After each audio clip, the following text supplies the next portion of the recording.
Here is the easiest way to make Afrobeat on FL Studio even if you're a complete beginner. I'll simplify every step along the way. Let's begin by setting our BPM to 110. I'll be using a basic piano, the Noel Felt, from a contact library. To make your melody, you need a framework, a musical skill in order to draw your melody. So in the piano roll, hit the drop down menu, go to Views, Scale Highlighting, select the scale. I'd recommend the major or minor scale. This is the scale most Western music and Afrobeat lives in. Head back and select the root note. Let's do E. So the light grey notes are the notes that belong to the scale. Laying them down in any given sequence would sound good. So the deep grey notes don't belong to the scale. We leave them out, but in exceptional situations when we are more musically inclined, you can creatively incorporate them in your music. Well, if this method of scale highlighting is not visible enough, you can add a sampler channel. You'll find it from the sampler menu right here. Hit the stamp icon, and from the melodic scale category, select the scale. We did the natural minor.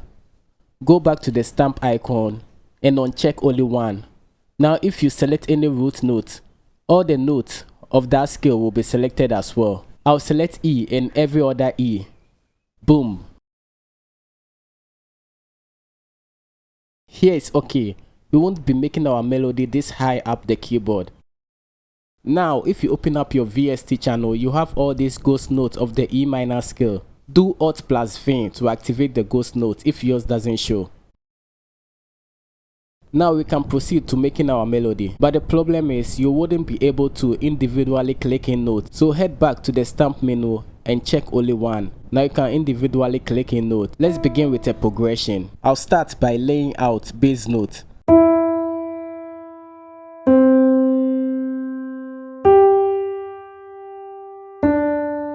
This is the 1, 6, 7 notes of the scale.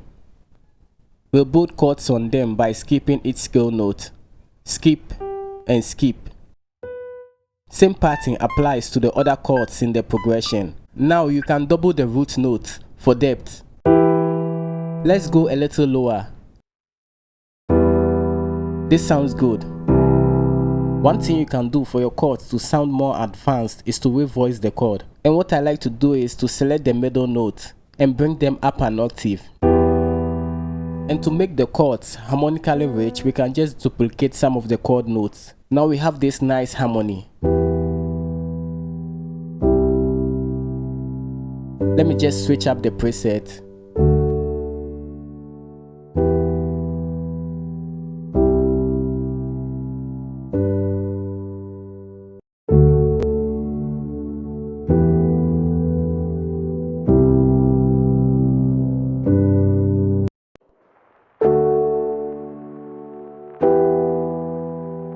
Yeah, this piano with vinyl noise is fine.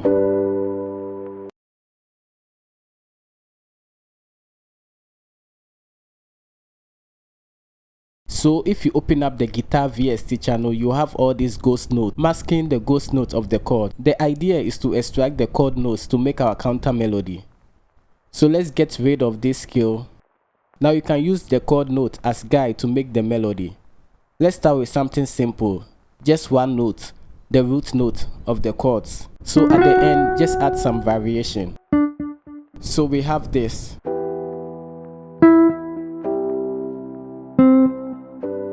And then we can build on it from there. The highlighted notes are not chord notes. You can consider them as passing notes which add color to the melody. So let's have a listen.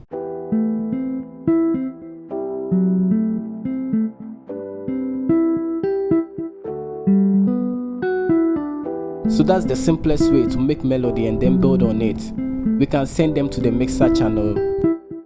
EQ to cut the high ends of the guitar.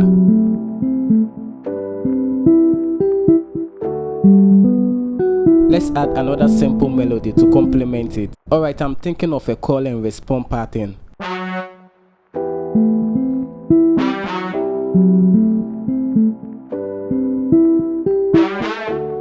This will be the call. And we can use this hit as a response pattern. So when the chord comes in and then this section, we can add a response. Let's just turn them into chords.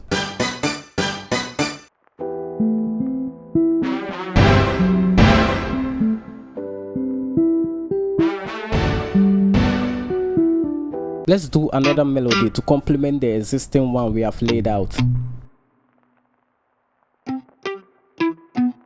This simple pattern.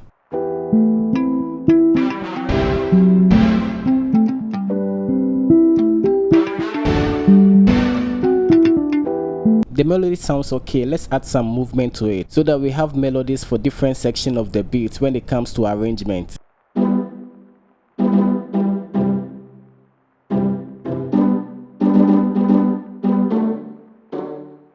With all this melody laid down, let's jump straight up to the drums. I've already laid it down, so let me break it down for you. We have this simple pattern with a heavy hi-hat.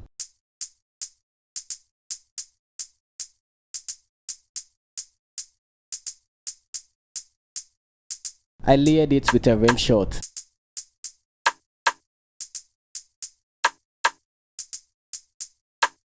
And then layered it again with another rim shot to accent certain hits of the pattern.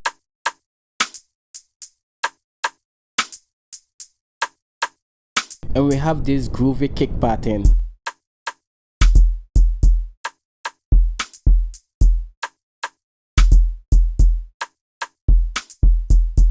Now we can add African percussions like bongos.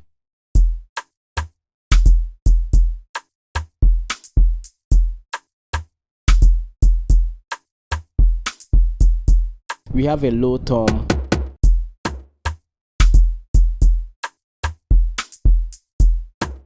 Another tom, and this tom sounds almost like a conga. Now to make the drum pattern come alive, let's add a clap pattern.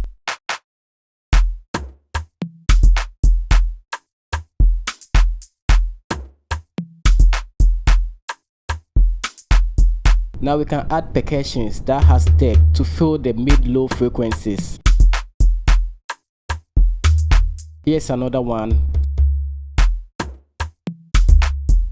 So to glue everything together, here's a shaker loop to do that job.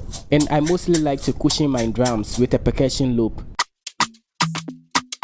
Either I make it from scratch or drag one from a sample pack. And here's our drums that sounds full enough. Last but not the least, is a bass line. I used the FM sub from Fruity DX10. We made this simple pattern. It's up an octave for those watching on their cell phones to hear the bass groove better.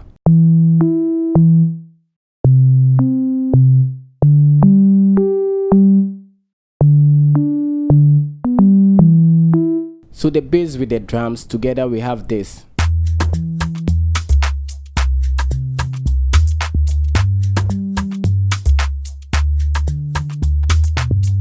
Alright, so that'll be all for this video. And with effect, I didn't add anything. It's a whole bunch of nothing. It's just the EQ on the guitar, and I just control the level from the channel rack and then the mixer track. Like always, thanks for watching and see you in the next one.